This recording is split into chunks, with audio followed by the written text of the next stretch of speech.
خبریں لگوا دیں اور اس کے لیے استعمال کیا گیا بیجنگ میں موجود بھارتی سفارتکاروں کو، اور جو بھارتی سفارت خانہ ہے اس کے فنڈ یوز ہوئے، اور کچھ صحافیوں کو بھی اس کے لیے استعمال کیا گیا، اور ان خبروں میں یہ تاثر دیا گیا کہ اصل میں چین کا یہ جو منصوبہ ہے یہ 138 ممالک کے وسائل پر قبضہ کرنے کی ایک سازش ہے، اور پہلے مرحلے میں چین سرمایہ کاری کے نام پر ان ملکوں کے وسائل پر قبضہ کرے گا، اور بعد میں ان میں سے کئی ممالک کی خود مختاری بھی ختم ہو جائے گی۔ جب چینی میڈیا نے اور چینی حکام نے ان خبروں کی جو کہ لگوائی گئی تھیں اس منصوبے کے خلاف اس کی تحقیقات کی، تو پتہ چلا کہ ان خبروں کے لیے جو فنڈنگ تھی وہ بھارت کے سفارت خانے نے کی تھی جو کہ بیجنگ میں تھا، اور اس پر چینی حکام بھارتی سفارت خانے کے جو اہلکار ہیں اور بھارتی سفیر ان پر بہت زیادہ بھرم بھی ہوئے تھے۔ لیکن اصل ایشو یہ تھا کہ جو بھارتی سفارتکار ہیں، جو بھارتی حکومت ہے، وہ صرف اس بیلٹ اینڈ روڈ منصوبے کو نشانہ نہیں بنانا چاہتے تھے، ان کا اصل ہدف سی پیک تھا، کیونکہ سی پیک پاکستان کی معیشت کی ایک ضمانت ہے کہ اس سے پاکستان کی معیشت اچھی ہوگی، اس لیے اصل مقصد یہ تھا کہ سی پیک کو نشانہ بنایا جائے۔ بہرحال اب واپس آتے ہیں کہ جنرل عاصم سلیم باجوہ کے استعفے کی اصل کہانی کیا ہے، اور ساتھ ہی آپ کے سامنے کچھ دلچسپ اعداد و شمار بھی رکھتے ہیں۔ تو معاملہ یہ ہے کہ چین کے جو ساحلی شہر ہیں وہ کاشغر سے تقریباً 3500 کلومیٹر دور ہیں، یعنی کاشغر سے گوادر کا جو فاصلہ ہے یہ تقریباً آدھا ہے۔ اس کے علاوہ چین کے جو صنعتی علاقے ہیں وہ چین کی شنگھائی بندرگاہ سے کوئی 4300 کلومیٹر دور ہیں، جبکہ یہی جو چین کے صنعتی علاقے ہیں یہ گوادر سے صرف 2500 کلومیٹر دور ہیں۔ تو اس کا مطلب یہ ہے کہ گوادر کے ذریعے چین کی درآمدات اور برآمدات کا جو خرچ ہے وہ آدھا رہ جائے گا۔ اس کے علاوہ چینی بحری جہازوں کو جو 10 سے 12 ہزار کلومیٹر کا سفر پہلے کرنا پڑتا تھا، اب وہ سفر کم ہو کر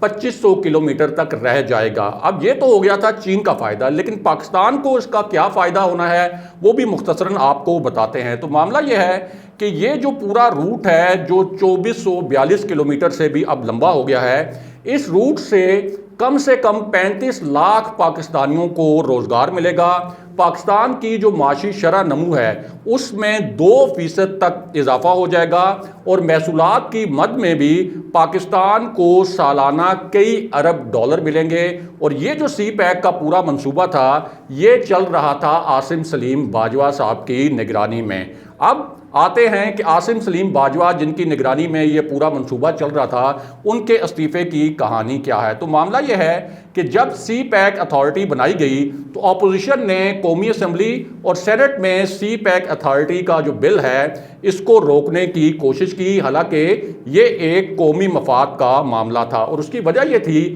کہ میاں نواز شریف کو، مریم نواز کو اور نون لیگ کو عاصم سلیم باجوہ سے کچھ ذاتی نوعیت کے مسائل تھے، اس لیے انہوں نے عاصم سلیم باجوہ کو نشانہ بناتے بناتے یہ بھی نہیں سوچا کہ یہ جو سی پیک ہے یہ تو ایک ریاستی ایک ایسٹ ہے اور ریاست کے مفادات کا معاملہ ہے، تو انہوں نے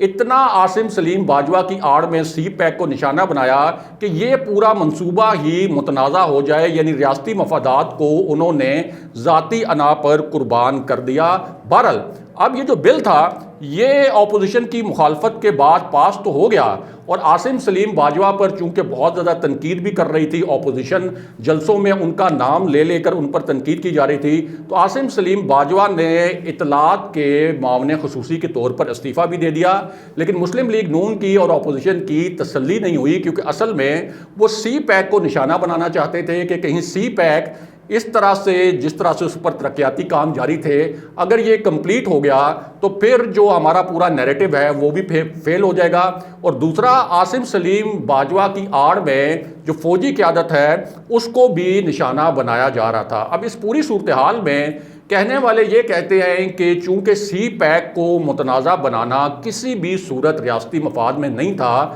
جو کہ مسلم لیگ نون اور جو دیگر اپوزیشن جماعتیں ہیں وہ کر رہی تھی، تو اس وجہ سے پاک فوج کی قیادت یعنی جنرل باجوہ نے یہ مناسب سمجھا کہ عاصم سلیم باجوہ استعفیٰ دے دیں تاکہ پاک فوج اور سی پیک جو ملکی ترقی کے ضامن ہیں وہ کسی بھی طرح متنازع نہ ہوں۔ یعنی ایک طرف جو فوجی قیادت کو اور فوج کو نشانہ بنایا جا رہا تھا عاصم سلیم باجوہ کی آڑ میں جان بوجھ کر ایک گھناؤنے منصوبے کے تحت، وہ بھی ایک متنازع نہ ہو پاک فوج کی قیادت اور سی پیک۔ اور دوسری جانب ظاہر ہے کہ چین بھی یہ نہیں چاہتا تھا کہ یہ پروجیکٹ جو ہے وہ کسی بھی طرح سے متنازع ہو، اس لیے کہنے والے کہتے ہیں کہ چین کی جانب سے بھی اس معاملے پر ایک کنسرن جو ہے وہ پاکستان کے ساتھ شیئر کیا گیا ہوگا۔ اب اس میں اہم بات یہ ہے کہ یہ جو تاثر بنایا جا رہا ہے کہ عاصم سلیم باجوہ کے دور میں کچھ سی پیک بہت سلو ہو گیا تھا، اس پر جو پروگریس ہے وہ بالکل ختم ہو گئی تھی، یہ تاثر سراسر غلط ہے۔ چینی جو حکام ہیں وہ بھی عاصم سلیم باجوہ کی پرفارمنس سے خوش تھے، بہت تیزی سے کام ہو رہا تھا، لیکن یہ جو اپوزیشن نے سی پیک کو بار بار ہٹ کرنے کی کوشش کی عاصم سلیم باجوہ کی آڑ میں، اس وجہ سے انہوں نے استعفیٰ دینا مناسب سمجھا اور ان کے ادارے نے بھی یہ مناسب سمجھا کہ وہ اس وقت استعفیٰ دے دیں تاکہ یہ اپوزیشن جو سیاست کر رہی ہے اس کا نشانہ نہ تو پاک فوج بنے اور نہ ہی سی پیک بنے۔ دوسری جانب نون لیگ جو ہے اس وقت ایک اور کام بھی کر رہی ہے، اور وہ کام یہ ہے کہ عاصم سلیم باجوہ کے خلاف ٹویٹر پر اور دیگر سوشل میڈیا جو ویب سائٹس ہیں ان پر ٹرینڈ چلائے جا رہے ہیں کہ عاصم سلیم باجوہ کا جو ریزگنیشن تھا اس کی آڑ میں اصل میں جنرل باجوہ پر پاک فوج پر تنقید کی جا رہی ہے، جرنیلوں کے نام لیے جا رہے ہیں۔ آپ اگر اس پورے ٹرینڈ کو دیکھیں اور ساتھ ہی سی پیک کے حوالے سے بھی بڑا ہی زہریلا پروپیگنڈا کیا جا رہا ہے جو کہ کسی بھی صورت ریاست کے مفاد میں نہیں ہے۔ اگلے پروگرام تک کے لیے خدا حافظ۔